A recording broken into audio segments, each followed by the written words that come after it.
Bueno, buenos días, bienvenidos a todos. Ahí están ingresando las últimas personas que estaban en sala de espera. Gracias por estar aquí presentes.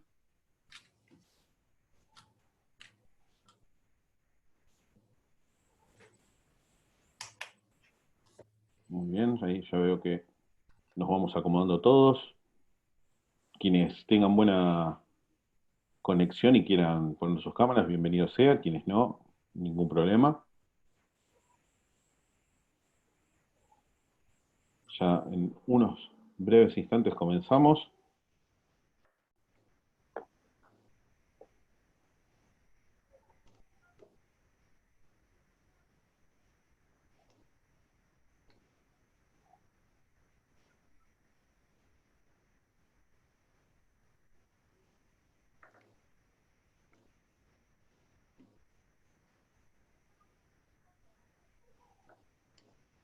Muy bien.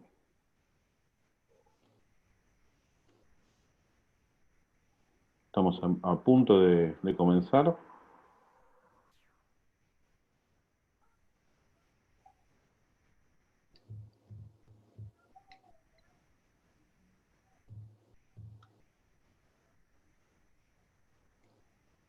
Bueno, creo que ya estamos en horario. Vamos a esperar unos minutos por si falta alguna persona más sumarse. Bienvenidos a todos.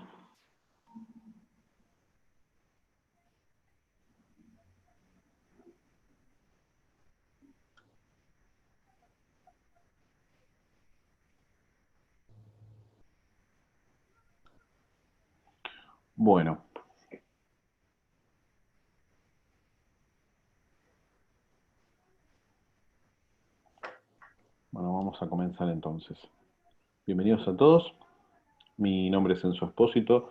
Eh, Actualmente soy director ejecutivo de la Federación de Comercio e Industria de la Ciudad Autónoma de Buenos Aires, entidad que desde 1953 representa los intereses y defiende el comercio, la industria, los servicios y el turismo de la Ciudad Autónoma de Buenos Aires. Eh, Dentro de este contexto que todos conocemos respecto de la pandemia del COVID-19, la federación, como ya hacía anteriormente, pero ahora en un nuevo formato, está haciendo un ciclo de capacitaciones para todos sus asociados y para los socios de nuestros socios, por lo cual hoy estamos nuevamente en una de ellas, la del día de la fecha, titulada Visión y Gestión PYME en COVID-19, a cargo de nuestro amigo Juan Carlos Balda.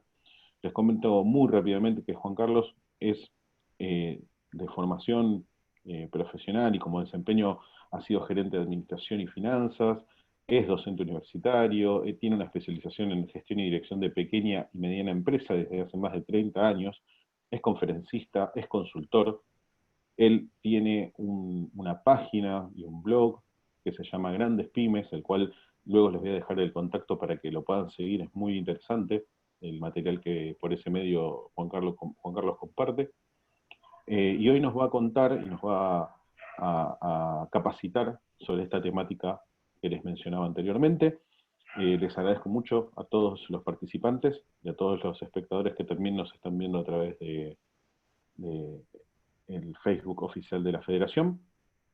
Y sin más, le doy la palabra a Juan Carlos para que comience con su disertación. Juan Carlos, todo tuyo. Muchísimas gracias, Enzo. Gracias a los amigos de FECOBA por la confianza y por la invitación a compartir con ustedes este viernes por la mañana. Yo voy a empezar por compartir mi pantalla, y comenzamos con la presentación. Estimo que ya la deben estar viendo. ¿Estamos de acuerdo? ¿La ven bien? Yo la veo bien. Perfecto. Ok. Visión y gestión de pymes en contexto COVID-19. Tema que venimos viviendo y desarrollando ya experiencias totalmente distintas desde hace aproximadamente 70 días, algunos más, algunos menos. Y cuando se me ocurrió plantear este tema, me acordé de una imagen que me comentó un amigo consultor de allá de la crisis del 2001. Me parece que cuando suceden este tipo de situaciones de contexto, uno va tratando de buscar antecedentes, saber, buscando de encontrar herramientas para ver cómo manejarse. Mi amigo, el doctor José Chojrin, en el 2001 fue invitado a dar una charla sobre management en plena crisis. Él invitó a todos los participantes a la sala, los hizo sentar, y antes de empezar la charla les dijo que en una mesita al lado del salón había unos folletos que eran buenos que los empresarios tuviesen para poder seguir la disertación. Por lo tanto, los invitó a que vayan y cada uno agarre la suya. Cuando fueron, evidentemente hubo unos que salieron rápido, otros que esperaron, y hubo siempre los remolones que ocurren en todos lados. Cuando llegaron estos últimos se dieron cuenta que no había más folletos. Un empresario lo fue a ver a mi amigo y le dijo: perdón, doctor, no tenemos más folletos, ¿qué hago? Y mi amigo lo miró y le dijo simplemente: esa es la primera lección de la charla de hoy. El futuro no va a alcanzar para todos. Y solamente los que son más ágiles, los que son más rápidos, los que toman la delantera y la iniciativa, son los que van a tener las herramientas para poder seguir avanzando. Hay una frase de Kiyosaki que dice: tienes que ser inteligente porque los días fáciles se acabaron. Y parece difícil que a los argentinos nos sigan diciendo que alguna vez tuvimos días fáciles en los últimos años, ¿no es cierto? Pero la realidad es absolutamente así. Es más, cuando hacemos un ejercicio de retrospectiva, los terribles problemas de los que nos quejábamos hace unos días, hoy nos parecen relativamente simples, ¿no es cierto? Hablar de inflación, hablar de la contención del dólar, hablar del desempleo, hablar de los piquetes, si bien son temas importantes, pero al lado de los cambios que tuvimos que vivir en los últimos 60 días, realmente se nos aparecen como más sencillos. Incluso es más, llevándolo a un extremo, les diría que la inmensa mayoría pagaría para tener este problema y poder seguir operando en forma casi normal como estábamos hasta el 22 de marzo. Pero hay una realidad. Las cosas no van a volver a ser igual. No podemos pretender volver al 21 o al 15 de marzo para hacer las cosas como las veníamos haciendo. Hay muchas situaciones, muchas herramientas, muchos modos de vincularnos que llegaron para quedarse. Pretender que las cosas se retrotraigan y que la normalidad sea la normalidad a las cuales estábamos acostumbrados a manejarnos, es una pretensión un poco ya naif, inocente, porque la realidad es que es distinta. El mundo cambió.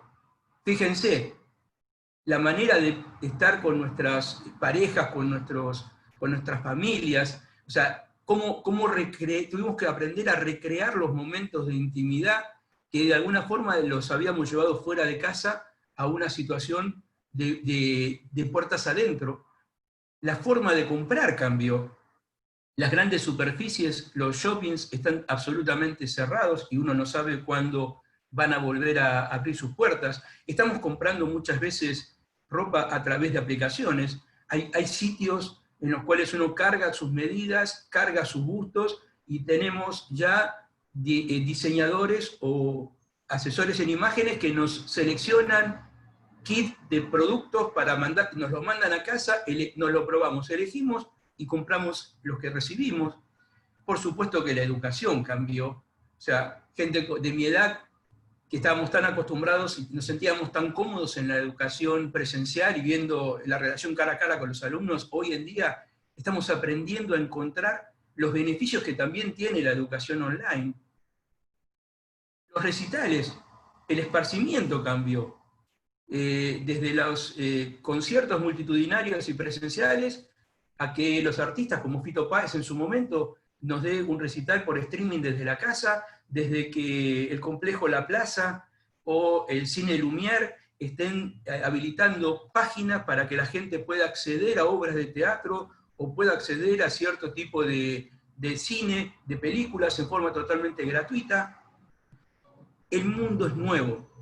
Cambiamos incluso hasta la forma de saludarnos, ¿no es cierto? Para los argentinos el abrazo, ese de corazón a corazón, lo tuvimos que reemplazar por el saludo de codo. ¿Y cuánto nos duró el saludo de codo? ¿Una semana? Porque ya hoy en día tenemos que mantener una distancia social de 1,5 metros, 2 metros, nos saludamos con la mano de lejos. Evidentemente, el mundo es otro. Y yo lo represento de esta manera, ¿no es cierto? Al 1 de marzo, la imagen del cambio era esta.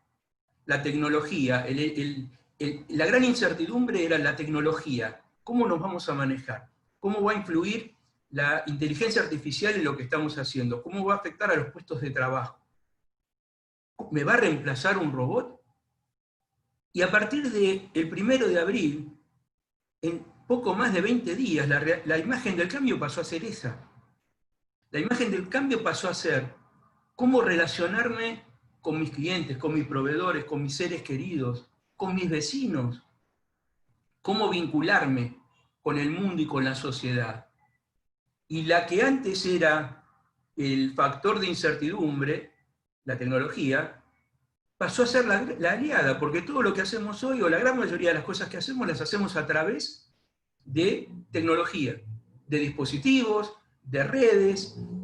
Realmente es muy fuerte el proceso en el cual estamos insertos y que estamos transitando. Pero frente a eso hay una realidad. Los problemas tienen la dimensión y la gravedad que cada uno de nosotros les da.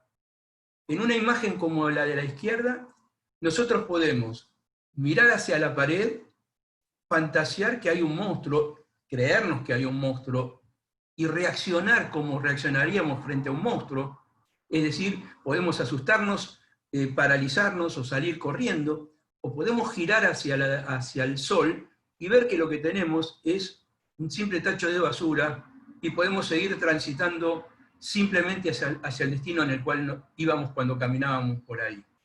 Por eso la vieja imagen del vaso medio vacío o del vaso medio lleno frente a situaciones como estas son de mucha aplicabilidad. El tema es dónde nosotros vamos a fijar nuestra atención. ¿Lo vamos a hacer en el vaso medio vacío o en el vaso medio lleno? Si miramos el vaso medio vacío, vamos a pensar que sí, es cierto, vivimos una situación inédita para la cual no estábamos preparados ni personal ni socialmente. Además, como si eso fuese poco, estamos choqueados y bombardeados constantemente con datos y situaciones críticas de la actualidad. Fíjense que normalmente nos levantamos a la mañana o nos vamos a dormir a última hora, agarramos el celular, prendemos la televisión, ¿qué nos enteramos? ¿Cuántos casos nuevos de infección hay? ¿Cuántos fallecidos nuevos hay? ¿Qué está pasando en la Ciudad de Buenos Aires? ¿Cuáles son las nuevas restricciones? ¿Qué está pasando con los geriátricos? Etcétera, etcétera, etcétera. No vemos que el 40% de las personas infectadas ya se recuperaron y solamente el 3,9% son los que lamentablemente han fallecido. Y además, dentro de ese esquema mental, nuestro cerebro está entrenado para pensar de forma lineal. Es decir, cuando nos va bien, creemos que nos va a seguir yendo bien, y cuando nos va mal, creemos que el mal es permanente. Hoy en día muchas veces estamos parados pensando, primero, ¿cuándo va a terminar esto? ¿Qué va a pasar dentro de un año, dentro de 6 meses? Y además nos victimizamos, ¿no? ¿Por qué nos pasa estas cosas? ¿Qué hicimos para merecernos esto? Quiero que esto se acabe. O sea, son reacciones casi infantiles o de inmadurez frente a una situación que es crítica. Pero por el otro lado, también como adultos tenemos la posibilidad de ver el vaso medio lleno y entender que las crisis son cíclicas y esta que estamos viviendo no es la última ni la primera por la que vamos a pasar. Si analizamos la historia de la humanidad, hubo crisis que fueron muchísimo más graves. Esta tiene la particularidad que está atacando a todo el mundo en el mismo momento y que está poniendo a prueba la viabilidad y la sustentabilidad del sistema de salud en cuanto a la cantidad de recursos que están disponibles al mismo tiempo para atender grandes masas de personas. Y además tenemos que comprender que esta crisis, como todas las anteriores, también va a pasar. Es decir, que se va a terminar y a partir de ese momento va a ser el comienzo de una nueva etapa. ¿Cómo va a ser esa etapa? Y probablemente la estamos construyendo ahora. No tengamos una imagen clara, ni un camino, ni un derrotero que nos diga va a ser de esta manera. Va a ser como seamos capaces de manejar la crisis. Y por lo tanto, en este momento la pregunta no es ¿por qué nos pasa esto? En este momento la pregunta que nos tenemos que hacer en lo personal, en lo familiar, en lo laboral, en lo social, es cómo queremos salir de la crisis y qué vamos a hacer ahora para salir de la mejor manera posible. Es decir, así como una persona que se prepara para correr una maratón o hacer una actividad física exigente dentro de 6 meses, el entrenamiento empieza ahora. No esperamos 15 días antes para ponernos a tono, porque seguramente además nos vamos a lesionar y no vamos a tener la resistencia que necesitamos. El problema es hoy, que estamos muchos en casa, muchos con actividades restringidas, muchos en medio de una vorágine de inquietudes, de miedos, de ansiedades. Seamos capaces de parar un poco la pelota y replantearnos qué es lo que estamos haciendo y cómo queremos seguir adelante. Esa es la gran pregunta de hoy en día. Pero para poder responderla, primero tenemos que entender cuál es la verdadera naturaleza de las crisis. No de esta en particular, de todas, de las crisis en general. Y el primer punto que tenemos que aclarar es que las crisis no son los periodos donde todos se hunden. No es el momento en que al 100% de la humanidad, de las empresas, les va mal. No es un apocalipsis, una crisis. Pero sí, la crisis son periodos donde cambian mucho las posiciones relativas. A eso llamamos crisis. Donde de golpe las industrias que creían que tenían un futuro asegurado, hoy en día, con las condiciones actuales y con las restricciones actuales, ven limitada la posibilidad de mantener esa posición dominante. Y donde aparecen otras, que quizás hasta este momento jugaban en un segundo o tercer lugar, que son prácticamente catapultadas por el servicio o el producto que brindan a posiciones de necesidad y por lo tanto de mayor demanda y de mucho crecimiento. Pero también lo que tenemos que tener muy en cuenta es que te toque ganar o te toque perder por estar en un sector económico determinado, el hecho de estar en ese sector económico no te condena. ¿Qué significa esto? Que hay gente, hay empresas que están en sectores ganadores, como, no sé, la logística, la medicina, la salud, la limpieza, la tecnología, que pueden perder si no hacen bien las cosas. Y hay otras que están en sectores perdedores, que si son inteligentes y le encuentran la vuelta y logran crear un camino diferente para mantener el vínculo con los clientes y estar presentes, van a tener muchas más posibilidades de no sufrir tanto y de generar una posibilidad de recupero más rápida. Elon Musk, fundador de Tesla, de PayPal y de SpaceX, decía, no estamos en un entorno de negocios normal. Por lo tanto, hay que dejar de lado la forma habitual de hacer negocios. Y eso, para mí, es muy importante que lo empecemos a tener en cuenta. Estamos acostumbrados, estamos seteados para manejarnos con un contexto, con hábitos y con maneras que las tenemos muy incorporadas desde muchos años. Pero así como antes la realidad era que nada va a volver a ser igual, en este sentido y en este aspecto la realidad dice que lo que nos condujo al éxito en el pasado no necesariamente nos va a llevar al éxito en el futuro. Aquellos factores de éxito, aquellos drivers que hacían que nuestros clientes nos prefiriesen a nosotros, probablemente hoy en día sean otros. Y por lo tanto, si seguimos haciendo lo mismo, no vamos a estar aprovechando todo el potencial que nosotros podemos brindarle al cliente, ni tampoco vamos a estar satisfaciendo toda la necesidad que el cliente tiene. Por lo tanto, este es un momento de cambio y de replanteo profundo. Y lo que nuevamente les digo, y la manera en que salgamos de esta crisis va a depender de las decisiones que tomemos hoy. Por lo tanto, tenemos que entender ya que las fuentes tradicionales de ventaja competitiva anteriores o tradicionales no aseguran más ese diferencial en la actualidad. Tener una buena flota de camiones, tener un buen equipo de maquinaria, tener una logística muy aceitada, es importante, pero no es necesario que nosotros inmovilicemos nuestro capital para eso. Hoy en día necesitamos flexibilidad, innovación, velocidad, integración. Nuestros clientes exigen hoy inmediatez en lo que les damos. Cuando alguien nos compra a través de una red o de Mercado Libre, lo que quiere es recibirlo hoy a la tarde. No quiere que le diga, usted va a recibir el producto en 10 días. Estamos en casa. Entre comillas, tenemos tiempo. Estamos esperando, estamos pendientes de eso, lo queremos ya.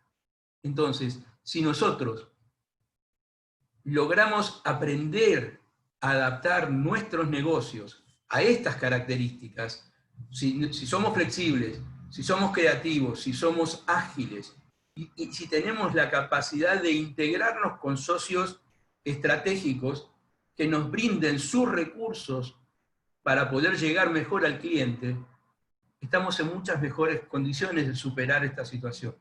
Tenemos que aprovechar los recursos que tenemos al alcance de la mano y que muchos son gratuitos, pero no siempre los explotamos bien. O sea, tenemos que aprovechar el cambio tecnológico. Nosotros hoy en día nos estamos comunicando y estamos teniendo esta charla a través de una computadora, de un teléfono. Hoy en día hablamos con el exterior sin pagar un peso. Para la gente de mi edad, pensar que nosotros comprábamos un departamento o una casa solamente porque tenía teléfono, a saltar a darnos cuenta hoy en día que en realidad podemos hablar con cualquier lugar del mundo gratis y comunicarnos en el momento y vernos además, no solamente hablar, sino vernos, es un salto medio mágico. Pero vayan un poco más cerca, hace 5 años, cuando uno compraba un celular, negociaba con la compañía los minutos que tenía para hablar. Hoy en día negociamos el ancho de banda, porque no usamos el teléfono solamente como para comunicarnos, son computadoras, tenemos que aprovechar las comunicaciones, tenemos conocimiento compartido y disponible en la red de forma gratuita. El mundo está encontrando otros caminos. Salir de la flota propia y entender que esto es más rápido, es más eficiente y por supuesto es mucho más económico para nuestras empresas. También es romper el modelo mental y darse cuenta de que el futuro está entre nosotros y lo tenemos que aprovechar, porque si no vivimos en el presente, nos quedamos en el pasado. Y ya sabemos que en un mundo que avanza, el que se queda quieto en realidad está retrocediendo. Por lo tanto, tenemos que empezar a cuestionarnos estas cosas. Dentro de ese contexto, el cliente ya venía cambiando a paso muy rápido. No es reciente el cambio del cliente. Ya el cliente cambió sus expectativas y busca experiencias. Fíjense que empiezan a aparecer empresas que venden experiencias de vida. O sea, te venden un vuelo en globo, te venden un salto en paracaídas, te venden una tarde de spa, te venden una fiesta entre amigos, te venden una cena que vos quieras, te venden momentos. Además, el cliente no compra únicamente por nuestro mensaje. Durante mucho tiempo nosotros creíamos que éramos, entre comillas, el dueño del cliente. El cliente venía, nosotros le explicábamos, se relacionaba con nuestro producto, nuestro servicio a través nuestro, y se llevaba la historia oficial. Hoy en día, cuando el cliente nos viene a ver o nos contacta, sabe todo de nosotros. Sabe quiénes somos como empresa, sabe quiénes las dirigen, sabe cómo es el producto, sabe cómo usarla. Los tutoriales de YouTube ya reemplazan absolutamente a toda la información y los catálogos que nosotros le podamos dar a nuestros clientes. Por lo tanto, la relación cambia. Y no solamente cambia en el momento de acercarse a nosotros, también cambia después, porque después lo comunica y lo multiplica por las redes sociales. ¿Quién de nosotros va a comer o va a hospedarse a un lugar cuando viaja sin leer los comentarios y las opiniones de los usuarios? ¿Quién va a un hotel en el exterior o en el interior de nuestro país y elige el lugar solamente por las postales, por las imágenes que tienen en el sitio oficial? Las postales son bárbaros, las imágenes pueden ser muy buenas, pero el valor que tiene cuando alguien nos dice, el lugar es lindo, pero la limpieza deja mucho que desear, es muy ruidoso, el aire acondicionado hace ruido, la pared tenía humedad, la atención del personal deja mucho que desear. Es mucho más fuerte que lo hard, ¿no? que lo duro, que lo que vemos, que la realidad tangible. El servicio es lo que estamos buscando, las experiencias que dijimos antes. Por lo tanto, nuestros clientes, desde hace ya unos años, son cada día más exigentes. ¿Y cómo se refleja esa exigencia? Cada día quieren recibir más y quieren pagar menos. Por lo tanto, está en nosotros hacerles sentir que le damos incluso mucho más de lo que ellos esperan para poder tener la posibilidad de tener un ingreso acorde a nuestras expectativas.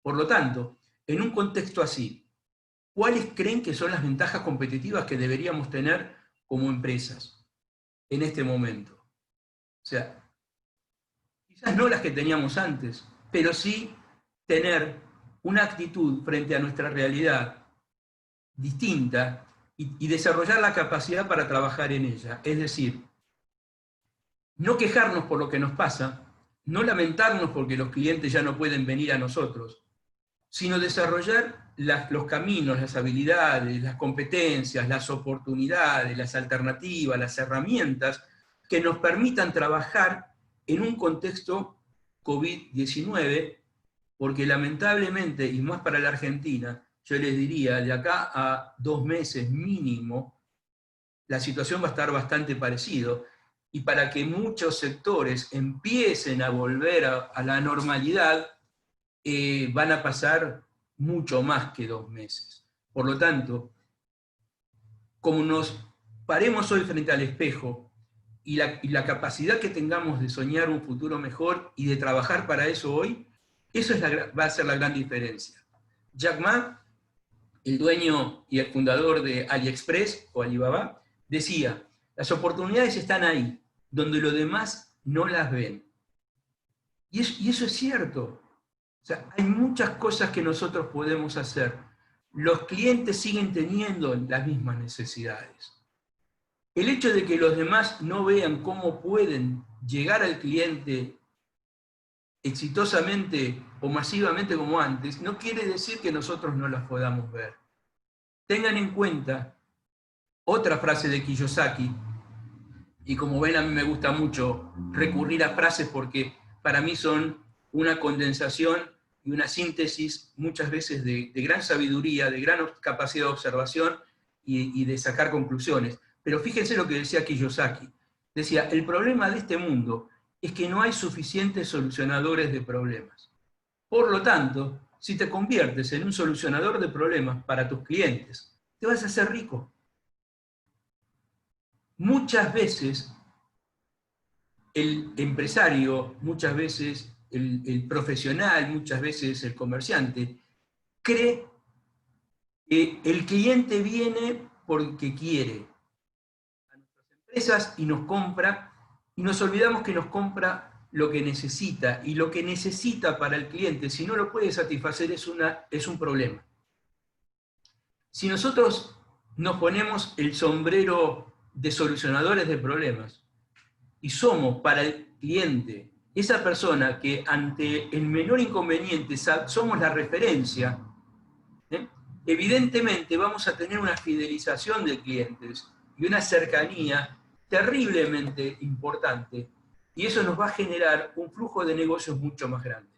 ¿Se acuerdan cuando Steve Jobs, incluso creo que Mark Zuckerberg de Facebook, decían que ellos se visten igual todos los días porque si ellos lo hacen de esa manera, a final del año se ahorran no sé cuántas cantidad de horas que pueden dedicarlos a situaciones mucho más generativas de valor? Bueno, si nosotros logramos ser o instalarnos como solucionadores de problemas del cliente, el cliente va a ser igual, va a ser casi como, perdónenme la expresión, medio mecanicista, ¿no? Va a ser como un reflejo condicionado. O sea, tengo esto, lo llamo a Kiyosaki. No tengo que andar buscando, no voy a investigar, tengo la solución porque me da un buen servicio, un buen precio, me hace un seguimiento postventa, me hace capacitación, etcétera, etcétera, etcétera. No voy a tener sorpresas, la calidad es la adecuada y va a estar disponible cada vez que lo necesite. Eso es ser solucionador de problemas. Eso es estar cerca de los clientes. Goethe decía algo más cercano a esto, porque cuando hablamos de solucionadores de problemas, a veces es como que fantaseamos que, bueno, pues tenemos que inventar algo, tenemos que inventar como la pólvora de nuevo, la rueda. No, no. Fíjense lo que dice Goethe. Lo importante no es hacer cosas nuevas. Lo importante no es inventar un camino logístico distinto, ni una forma diferente de entrar en la mente del cliente. Olvídense. Lo importante es hacer las cosas como si nadie las hubiera hecho antes. Lo importante es hacerlas diferentes. Lo importante es darle a cada cosa que nosotros hacemos nuestra marca personal, nuestra impronta. Lo que nos hace distintos nos hace rentables. Lo que hace que la gente nos diferencie y digan, Juan Carlos tiene la capacidad de entregar o de elaborar un producto o brindar un servicio diferente por esto y por esto, y eso hace que yo quiera que me atienda Juan Carlos, o que me atienda Félix, o que me atienda Silvia. Evidentemente, si yo logro eso, eso hace que mi actividad sea mucho más valorada, y por lo tanto, también la posibilidad de tener un plus adicional en mis ingresos hubiese sido. Yo doy el ejemplo tonto, porque lo reconozco que es tonto, pero para mí todavía es muy válido. ¿Vieron cuando uno va a un restaurante, a una confitería? ¿Cómo tenemos que explicarle a los mozos y a los dueños o a los encargados del restaurante que dar servicio es que los mozos, cuando terminaron de atender, se paren mirando al salón y no hablando con el cajero? Que nosotros no tengamos que pararnos, golpear la mesa, gritar para que nos vengan a cobrar o a ofrecer algo más de comida o de producto que queremos consumir. Cuando yo voy a un lugar y el mozo me atiende bien y me acerca la carta y me explica y está permanentemente atento, a mí me dan no solamente ganas de volver, yo lo recomiendo. Y me imagino que a ustedes les debe pasar lo mismo, porque me siento bien tratado, me siento valorizado. Entonces, desde ese punto de vista, innovar muchas veces pasa por ahí. No hay que inventar la pólvora ya está inventada. Pero si nosotros sabemos usarla mejor que los demás, no tengan ninguna duda que tenemos parte del partido ganado.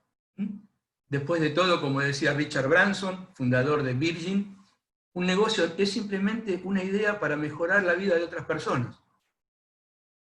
El que logra mejorarlas más es el que hace el mejor negocio.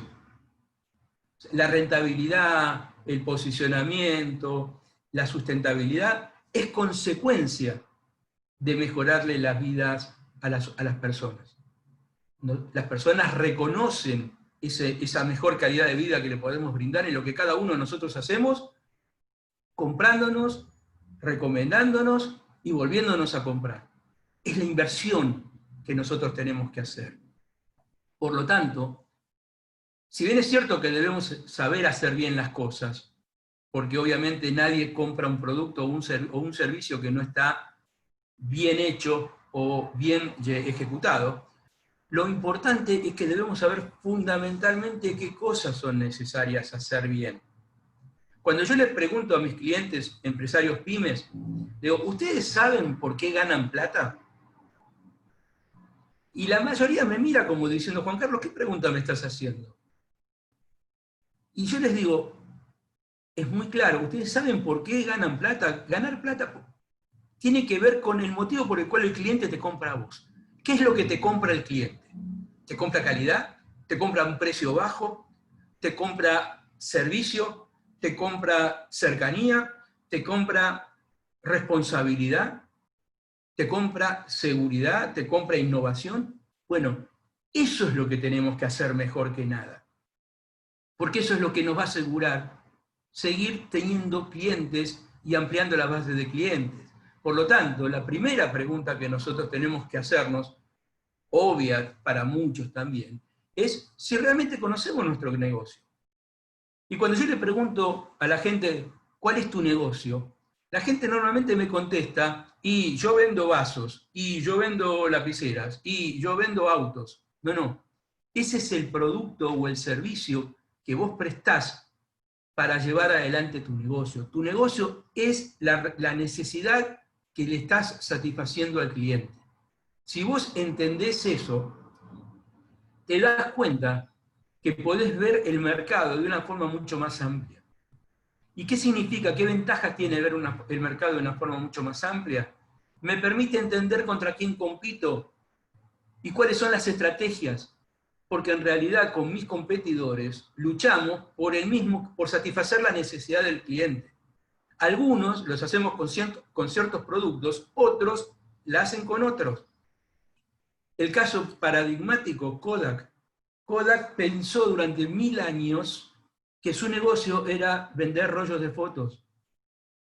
No se dio cuenta de que su negocio era los recuerdos y que si había otra tecnología para almacenar los recuerdos, como las cámaras digitales, la gente, las empresas que hacían esas cámaras digitales competían con Kodak por satisfacer la necesidad del cliente.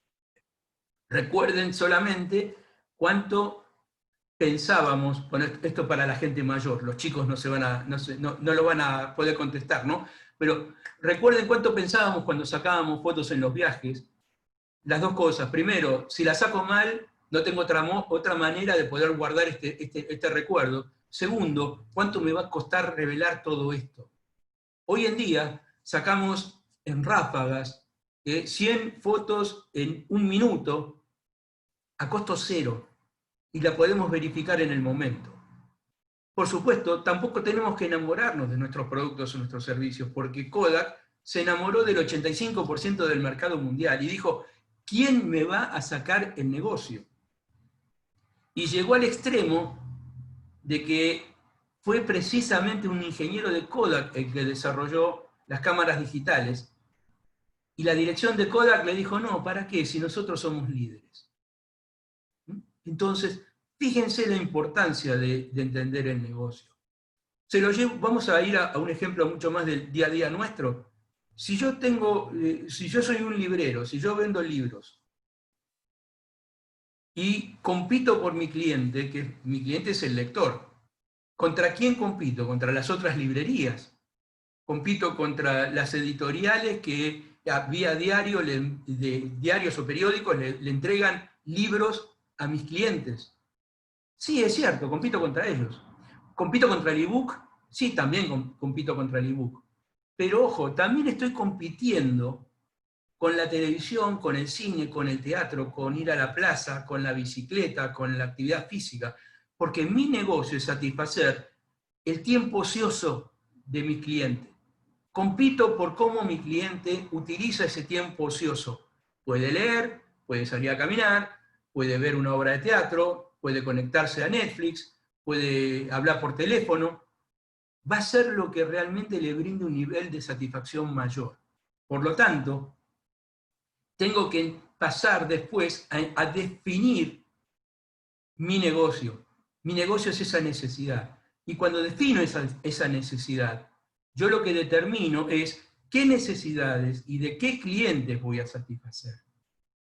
Porque como pymes, fundamentalmente, pero esto es válido para todo tipo de empresas, yo tengo que tener en claro el target, el nicho, el tipo ideal de cliente que quiero satisfacer. Porque esos clientes son los que van a valorar la forma en que yo llevo adelante mi negocio. Si yo tengo clientes que quieren comprar por precio bajo, y para mí lo importante es la calidad y es un valor y no lo negocio, por más que le baje el precio, yo no voy a fidelizar a esos clientes. Porque cuando alguien le ofrezca un peso menos, van a cambiar y no van a evaluar todo lo otro que yo le estoy dando. Entonces, yo tengo que entender que los clientes son mis clientes, son aquellos que valoran lo que yo hago y que tenemos una cierta identidad de valores, que le damos la importancia a las mismas cosas. Esos clientes van a recibir con mucho, mucho agrado las mejoras que yo haga, por más que eso le eleve un poco el precio, porque van a recibir mucho más valor para ellos que el precio que están pagando. El resto no. Hay mercados para competir por precio, hay mercados para competir por diferenciación o por calidad. Ni uno es mejor que el otro. Hay empresas que hacen excelentes negocios vendiendo o con un perfil de costos bajos. Y hay otras que hacen excelentes negocios diferenciándose y generando una propuesta de valor realmente muy importante. Por lo tanto, sí tenemos que aceptar que vamos a dejar a algunos clientes insatisfechos. No nos hagamos problema porque clientes que no son para nosotros no nos compran. Preocupémonos por cuando no nos compren los clientes que tienen el perfil que nosotros buscamos. En esos invirtamos. En los otros vamos a perder plata, porque el descuento que le hagamos para retenerlos va a ser un gasto que no va a capitalizarse en un futuro. Tenemos que ser muy interesados en ese tema. Por lo tanto, a partir de ahora y en plena actividad o situación de COVID, tenemos que estar más conectados que nunca con los clientes. Fíjense, Julián D'Angelo, director ejecutivo del Centro Nacional de Responsabilidad Social Empresaria y Capital Social de la UBA, dijo esto hace unos días. Creo que cuando esto termine, la gente le va a pasar factura a las empresas. Y así como no se van a olvidar de quienes les dieron una mano, tampoco se van a olvidar de aquellos que se quedaron de brazos cruzados habiendo podido ayudar.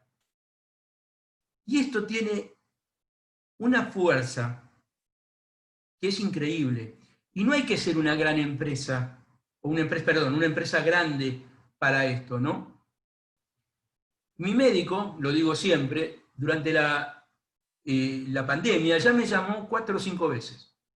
Me llamó para ver cómo estaba, me llamó para preguntarme qué dudas tenía de lo que estaba sucediendo, si estaba angustiado, si quería sacarme alguna inquietud. Me llamó para preguntarme si necesitaba alguna receta. Me volvió a llamar para preguntarme cómo estaba. Yo no me olvido más de mi médico. Mi médico estuvo conmigo cuando lo necesité. Esto es como la amistad. O sea, cuando las cosas nos van bien, tenemos un montón de amigos. Cuando las cosas no nos van tan bien, tenemos 1, 2 que nos llaman, que nos ponen el hombro, que nos escuchan, que nos preguntan si necesitamos algo. Ahora, cuando mis cosas se recuperan, ¿de quién yo no me voy a olvidar? ¿Y a quién voy a querer seguir teniendo siempre al lado mío? A estos dos. Entonces yo les pido a ustedes, y los invito, a que ustedes sean esos buenos amigos para sus clientes. Estén al lado, contáctense con ellos, pónganlo en el centro de las actividades. Tenemos que empezar a mirar con ojos de aprendiz en qué mundo nos estamos manejando. Tenemos que entender qué clientes perdimos y por qué, y tenemos que ver cuáles podemos ganar y qué hábitos tienen, y qué capacidades, qué habilidades, qué herramientas tenemos que tener nosotros para poder atraerlos y darles el mejor servicio. Tenemos que analizar cómo varió su poder adquisitivo y cómo me afecta eso a mí. Porque a lo mejor eso implica que yo tenga que replantearme alguna manera de llevar adelante mi negocio, ¿no es cierto? Y también tengo que estar cerca de mi equipo, tengo que estar cerca de mis colaboradores, porque la angustia, la ansiedad, la incertidumbre no es solamente con los clientes. Con el equipo yo tengo que tener una comunicación transparente para evitar mensajes que sean inconsistentes o que les aumenten la preocupación. Es bueno, sobre todo teniendo en cuenta que muchos tenemos a nuestros equipos trabajando en sus casas, que estemos en contacto, que les digamos qué estamos pensando, hacia dónde va la empresa, qué estamos desarrollando, que se sientan que hay continuidad, que la vida sigue, que esto no nos está castigando en nuestra capacidad de competir.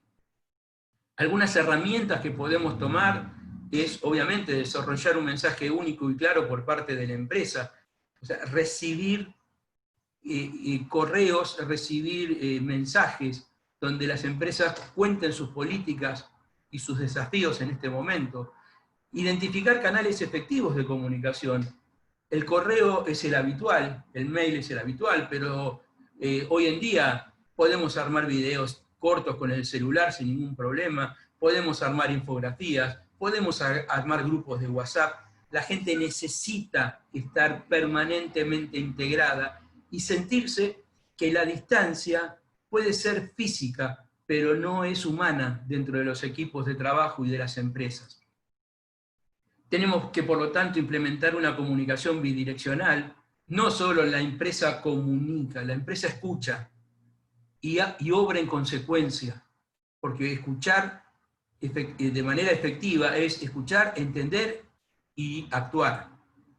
Tiene que facilitar guías de recomendaciones para teletrabajar a los equipos.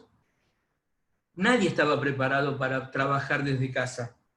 Por lo tanto, darles consejos sobre cómo administrar los tiempos, cómo manejar los recursos, reglas o elementos de conocimiento ergonométrico, darles incluso algunas instancias de relax, de estiramiento, de yoga, etc. Hay muchas cosas que nosotros podemos hacer para darle al equipo un enfoque distinto. Y por lo tanto también hacer uso de metodologías ágiles, juntarnos todos los días a la mañana 10, 15 minutos para poder intercambiar ideas de lo que estamos haciendo, qué obstáculos tuvimos, cómo estamos para seguir adelante. Y por último, crear espacios de reuniones sociales virtuales. Las empresas tienen muchas veces Zoom, Google Meet, muchas opciones. Bueno, pongámosle también un poco en horarios acotados, para que la gente se pueda encontrar, en vez de encontrarse al lado del dispenser de agua, charlar, al lado del lugar donde se almuerza, en las oficinas, creemos esos espacios virtuales para que la gente también pueda seguir manteniendo su vida social, porque en definitiva lo que tenemos que hacer es darles contención y orientación permanente. Otro tema que tenemos que manejar en nuestras empresas, tiene que ver con la creatividad. Este es el momento de ser creativos. Si hay un momento ideal para ser creativos es este. Y no basta con tener las grandes ideas. Tenemos que ser ágiles. El tiempo que va desde pensar hasta hacer tiene que ser corto. Tenemos que aprender que una buena idea no concretada no genera valor para nadie. Y para eso tenemos que ser rápidos. Fíjense esta imagen. El 14 de abril, es decir, prácticamente 20 días después de que el mundo empezó a entrar en aislamiento, se me ocurrió a mí buscar negocios creativos coronavirus. 14 de abril a las 5:43 p.m. de Argentina. 14.700.000 resultados. Evidentemente, las personas que son creativas también son rápidas. Y eso implica que son capaces de pensar fuera de la caja, salir de la zona de confort, dejar de hacer las cosas como las hicieron siempre. Yo les voy a dar algunos ejemplos que no son guías a seguir, sino son digamos, información para tener en cuenta, porque muchas veces uno piensa que como dijimos antes, tiene que inventar la lamparita eléctrica para poder salir o pensar fuera de la caja. Pensar fuera de la caja simplemente es agarrar muchas veces las cosas que están haciendo en otro sector económico y aplicarlo en el nuestro, que nunca lo hicimos, y darse cuenta de que puede ser realmente bien. Y les voy a dar un primer ejemplo que es muy, muy cercano a mí y muy de entrecasa. Este señor se llama Benjamín Balda, es mi nieto y tiene 5 años. Y como buen abuelo, soy un abuelo baboso, así que discúlpenme. El otro día estábamos jugando con Benjamín a escribir palabras con el Scrabble, con las letras del Scrabble. Él me decía las palabras y yo se las escribía. En un momento, después de escribir unas cuantas, él me dijo, no, escribamos amarillo, porque amarillo es el color que más le gusta a Benja. Y yo me pongo a buscar las fichas y le digo, Benja, no vamos a poder escribir amarillo porque la M que se usa para escribir amarillo se acabó. Usamos todas las letras M, por lo tanto vamos a tener que elegir otra cosa. Busca otra palabra que te guste. Y él miró las letras y de repente se puso a reír y me dijo, no, podemos escribir amarillo. Mirá, y puso amarillo. Ahora, ¿cómo puso amarillo? Agarró una E, la dio vuelta, la transformó en M y me dice, ahí dice amarillo. Y yo lo miré, me reí y dije, nunca perdamos la capacidad de aprender. Esto para mí es pensar fuera de la caja.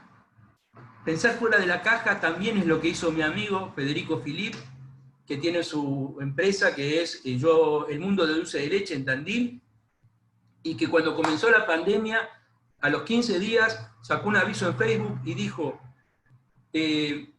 estimados clientes, estamos en un momento difícil, pero estamos en el mismo barco. Necesito la ayuda de ustedes.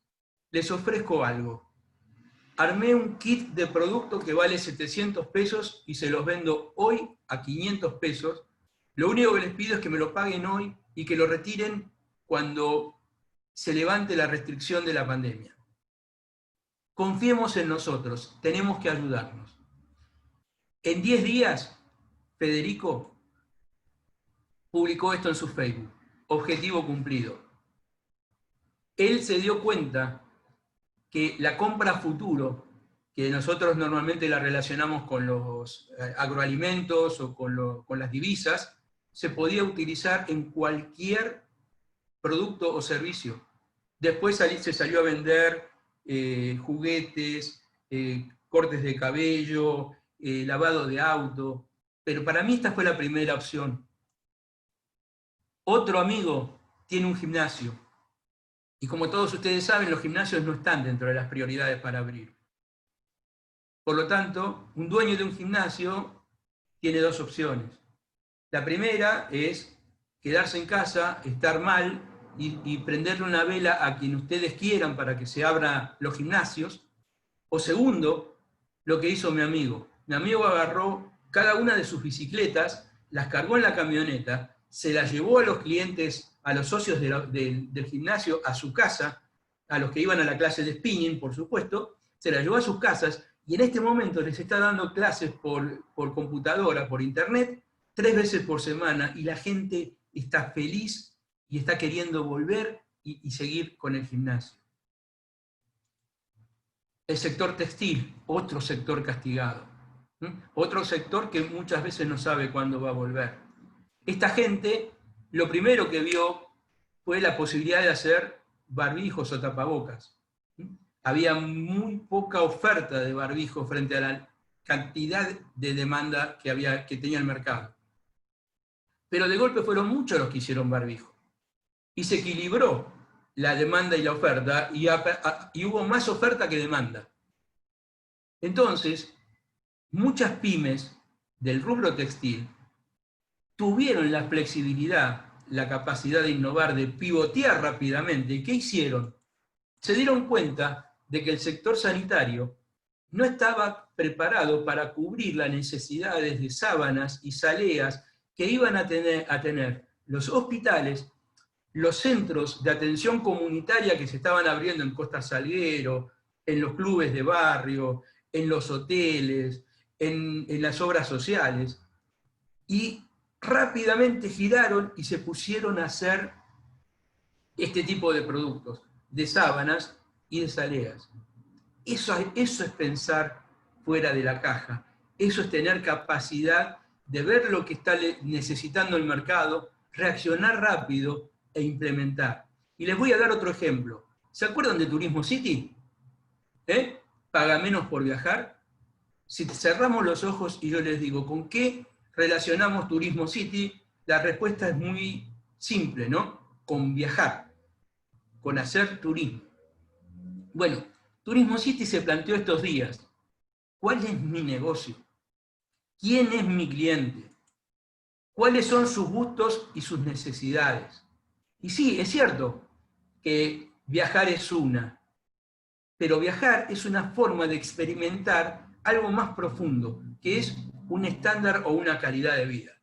Y en este momento, viajar, la oferta de viajar no es una opción. ¿Qué está haciendo Turismo City en este momento? ¿Cerrar las puertas esperando que se reactive el sector turismo que uno no sabe cuándo va a ser? No. Se dio cuenta de que lo mejor que tenía era su marca y su prestigio y su posicionamiento. Y hoy ustedes entran a la página de Turismo City y miren lo que tienen. Ofertas para aprovechar desde tu casa. Productos de belleza y bienestar. Servicios para arreglar todo lo que te está sucediendo en tu casa. Reparar smartphones, computadoras, consolas, tablets, impresoras, asistentes online, vinoteca, tiendas para comprar directamente vía Amazon, eBay y Walmart de Estados Unidos, te lo traen a tu casa. Evidentemente, y se dieron cuenta de que son mucho más que una agencia de viajes. Fíjense, cursos. La gente, el cliente de Turismo City son personas inquietas, quieren nuevas experiencias y ellos se lo dan. Viajar volverá después, pero mientras tanto no nos quedamos a esperar de brazos cruzados. Por lo tanto, este es el momento, mis estimados amigos, de renovar o fortalecer nuestro modelo de negocio. Tenemos que pensar y replantearnos nuevos productos o nuevos servicios que vamos a incorporar. ¿Cómo vamos a mejorar los que ya tenemos?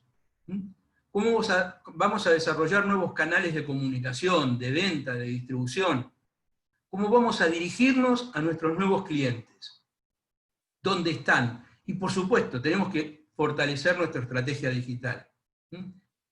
Renovar y replantearnos el modelo de negocio implica repensar los procesos que tenemos. Hablamos de cómo segmentamos, es decir, quiénes son nuestros clientes. Hablamos de qué relación debemos tener de cercanía. Hablamos de identificar la propuesta de valor. Hablamos entonces ahora de que tenemos que girar hacia adentro del negocio, identificar aquellas actividades claves, o sea, aquellas que hacen que la propuesta de valor sea viable. Tenemos que potenciar esas actividades claves. Tenemos que identificar los socios estratégicos. Hoy en día la tecnología, la logística. Tenemos que acercarnos, tenemos que integrarnos. Tenemos que mirar la estructura de costos, porque hoy tenemos que ser además más eficientes que nunca. Tenemos que valorar los recursos claves, que son los recursos humanos, la presencia permanente. Y fundamentalmente, a partir de todo este análisis, tenemos que simplificar nuestros procesos. ¿Por qué simplificarlos? Porque más simple muchas veces significa más rápido y también menos costoso. Y además, lo dijimos antes y lo repetimos, procesos simples hacen que nuestros procesos sean más rápidos y lleguemos mejor al cliente y en menos tiempo. También tenemos que administrar nuestras finanzas. Y administrar nuestras finanzas no es simplemente pararnos arriba de la caja como todos nos dicen y que es lo primero que hicimos el día 1 prácticamente de la cuarentena. O sea, administrar no solo el efectivo, tenemos que administrar los stocks, las cuentas a cobrar y las cuentas a pagar. Tenemos que ver los productos que hace rato que están durmiendo la siesta de los justos en los depósitos, y tenemos que tomar decisiones. Tenemos que a veces bajar el precio, porque lo que tenemos que recuperar es la inmovilización financiera, porque mientras los productos duermen ahí y no generan, porque no rotan, estamos pagando intereses. Y los intereses hoy en día suben de una manera, o sea, suben por el ascensor, mientras que la actividad nuestra muchas veces ni siquiera sube por la escalera. Tenemos que administrar las demoras y la morosidad de nuestros clientes. Tenemos que entender y tenemos que buscar de ser creativos de cómo cobramos. Y tenemos que hablar con los proveedores, tenemos que integrarlos al negocio. Es cierto, a lo mejor en este momento no puedo pagar como me había comprometido, pero si nos ponemos de acuerdo y trabajamos juntos, podemos seguir ofreciendo productos y servicios a nuestros clientes y en algún momento lo vamos a cobrar y vamos a poder recuperar lo que estamos haciendo. Tenemos dos opciones: nos ponemos firmes y nos paralizamos, o somos flexibles, nos integramos y caminamos juntos. Tenemos que tener el punto de equilibrio en la mira de nuestro negocio. Tenemos que saber muy bien hoy en día cuál es el punto donde no ganamos ni perdemos. Tenemos que saber también cómo llegamos a ese punto. Tenemos fundamentalmente que analizar los costos fijos. Los costos variables dependen de la actividad, pero los fijos son los que tenemos de manera continua. Y el problema está que cuando tenemos costos continuos, llega un momento que son tan familiares que no los analizamos. Es normal. Recuerden, eso sí, lo que dijo Mafalda o el gran Quino a través de Mafalda en algún momento. Que algo sea normal no quiere decir que esté bien. Que nosotros paguemos ciertas, no sé, en casa, ¿no es cierto? Que paguemos ciertas suscripciones, ciertos abonos desde hace ya más de 5 años y lo tengamos incorporado en nuestra lista de gastos. No quiere decir que hoy en día le saquemos el mismo jugo que antes y que se justifique que lo sigamos teniendo. Hay muchas cosas que tenemos y que hacemos porque las hicimos siempre. Volvamos a tener la curiosidad de un chico de 5 años y antes de firmar un cheque, antes de aceptar una factura, antes de decidir un gasto, preguntemos 3 veces. ¿Por qué? ¿Por qué es necesario mantenerlo? ¿No hay mejores opciones? ¿Se puede lograr el mismo resultado de otra manera? Cuestionemos. Y además utilicemos una metodología que, por lo menos en Argentina, no está demasiado desarrollada, que es la del presupuesto base cero. El presupuesto base cero precisamente usa el criterio o el principio de cuestionar. O sea, cuando uno presupuesta con el método tradicional, asume que si el año pasado gastamos 100 pesos y este año vamos a crecer en actividad un 10%, lo lógico es gastar 11. Y a veces no es así, porque a veces incorporamos tecnología, desarrollamos nuevas formas, nuevos procesos que nos permiten ahorrar, y a lo mejor podemos hacer lo mismo, o sea, desarrollar los 11 puntos de nivel de facturación con mucho menos gasto. Seamos inteligentes en eso. Integremos a nuestros planes la cadena logística, tanto de entrada como de salida, pero también creemos nuestro propio comité de crisis. El empresario pyme normalmente está muy solo. Bueno, seguramente tenemos amigos, tenemos en casa nuestras esposas, nuestros esposos, tenemos empleados de antigüedad y de confianza. Sintámonos libres de poder compartir con ellos nuestros temores, nuestras dudas, nuestras inquietudes, escuchémoslos. Muchas veces las grandes soluciones y las mejores, las más efectivas, las más eficientes, vienen de lugares donde menos lo esperábamos. Nuestros colaboradores, nuestros equipos, la gente que está en contacto con el cliente, pregúntenle a ellos, ¿cómo podemos hacer? ¿Qué te pide el cliente? Porque a veces el cliente da soluciones, pero nosotros no las escuchamos o no tenemos los canales de comunicación dentro de la empresa para que esas soluciones que nos brinda el cliente lleguen a los que toman decisiones. O sea, seamos flexibles en eso también. Y por último, fortalezcamos nuestra presencia digital. Tener una página web no quiere decir tener presencia digital. Tener presencia digital es mucho más que eso. Es tener una cultura digital, el saber relacionarse con los clientes de una manera distinta. Si hay algo que no tenemos en duda hoy, es que muchas empresas, y esto lo digo por experiencia propia, en los últimos 60 días, yo les diría que el 80% de mis clientes empezaron a vivir de algo que hasta febrero era considerado como un elemento menor, o que habían hecho porque sí, o porque el hijo les había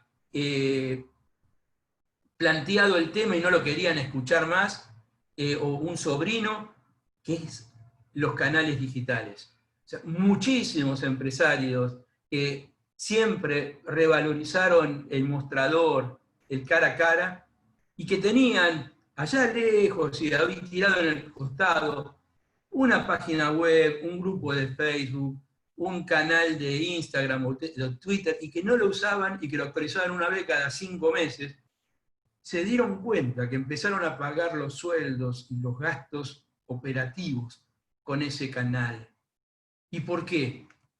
Porque hoy en día todas las personas que toman decisiones de compra están en casa frente a un dispositivo, frente a una tablet, frente a un celular, frente a una compu, bombardeados de un montón de ofertas y comprando muchas veces en función del impulso que nos genera verlo, entender cómo funciona, desmenuzar el producto o el servicio, tener posibilidad hasta de vivirlo virtualmente en muchos casos, ¿no es cierto? Entonces, además tenemos que tener en cuenta que no es necesario trabajar en todas las redes sociales. Tenemos que tener la capacidad de identificar cuál es la red en la cual están los clientes que inicialmente definimos como ideales para nosotros. Si nuestros clientes son jóvenes, busquémoslos en Instagram. Si nuestros clientes son maduros y tienen más de 40 años, busquémoslos en Facebook. Si nuestros clientes son profesionales o son empresas, busquémoslos en LinkedIn. Tener un esfuerzo tan grande sin focalizarlo no es efectivo. Tenemos que ser inteligentes en el uso de nuestra fuerza, de nuestros recursos. Y no tenemos mucho para gastar, entonces tenemos que ser altamente efectivos. Identifiquemos los canales, identifiquemos las redes, porque después de todo nuestro gran desafío hoy es poder construir relaciones humanas con nuestros clientes, con nuestros proveedores, en un mundo virtual, y para el cual muchos de nosotros no fuimos preparados desde chicos. Lo fuimos aprendiendo en el día a día y a los porrazos, pero sabemos que está, existe, y ya no es más el futuro, es el presente. Por eso, para concluir esta charla, me gustaría contar una historia, así como empecé con una historia, me gusta terminar con una historia que escuché también hace muchos años a un consultor argentino que se llama Fred Kaufman, en una charla que dio en el ITBA. Y él decía, en un momento dado contaba esta historia, ¿no? Y con esto me gustaría terminar. Vieron que cuando uno está en casa, cuando viene alguien a vernos, golpea la puerta y nosotros desde adentro preguntamos, ¿quién es? Bueno, imagínense por un momento que es la vida que en este instante les golpea la puerta a cada uno. Y en vez de ustedes que están adentro preguntar quién es, la vida pregunta desde afuera quién es. Decía Kaufman, la respuesta más importante que un ser humano puede dar en un momento de crisis y cuando es llamado a la acción, cuando le golpean la puerta, es decir, ¿quién es? Y ahí hay dos grandes opciones. Podemos ser los que nos victimizamos los que estamos pendientes de cuándo va a terminar todo esto, los que nos quejamos y los que pedimos a los gritos que alguien haga algo y que me devuelvan la vida que yo tenía, o podemos ser el que sale al encuentro de la realidad, el que toma las limitaciones o el contexto como un gran desafío a vencer y a que a partir de ahí construye su propio futuro. Esta decisión no puede transmitírtela ningún webinario, ningún libro, ningún orador, ningún maestro, ningún nada. Esta respuesta la tienen que encontrar cada uno adentro de ustedes. Uno de los directores de Café Martínez dijo algo hace muy poquito que está totalmente alineado con esto. Él dijo, los momentos de crisis ponen a prueba nuestra identidad, nuestros valores, lo que siempre declamamos cuando estamos bien. ¿Estamos dispuestos a llevarlos adelante en momentos donde realmente las papas queman? Y esa es la respuesta. Esa es la respuesta. La salida de situación del COVID-19, este gran desafío que la vida nos plantea. Las llaves para abrir esa puerta la tenemos nosotros. No digo que sea fácil, no digo que sea obvio, no digo que el camino esté marcado. El camino hay que hacerlo. Y de la capacidad de cada uno que tengamos de hacerlo, va a ser el premio que tengamos al final. Desde ya, muchísimas gracias. Les dejo, para los que no me conocen y quieren tener algún medio de contacto conmigo, esa es mi dirección de correo, esa es mi página web.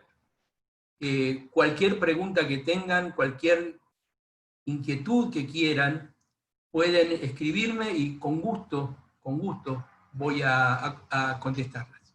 Así que muchísimas gracias por haber participado y bueno, estoy a disposición de ustedes para las preguntas que necesiten.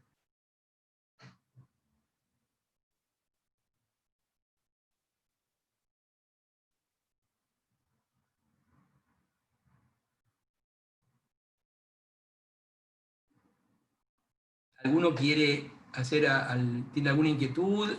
¿Quiere plantear alguna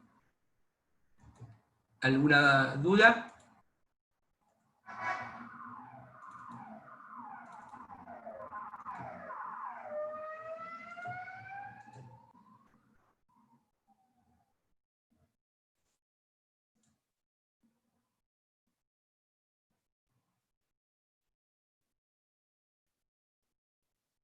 Bueno, nadie quiere comentar nada, entonces les agradezco simplemente el haber estado acá, el haber compartido conmigo. O sea, el que quiera hablar puede desmutear el micrófono y expresarse con total libertad.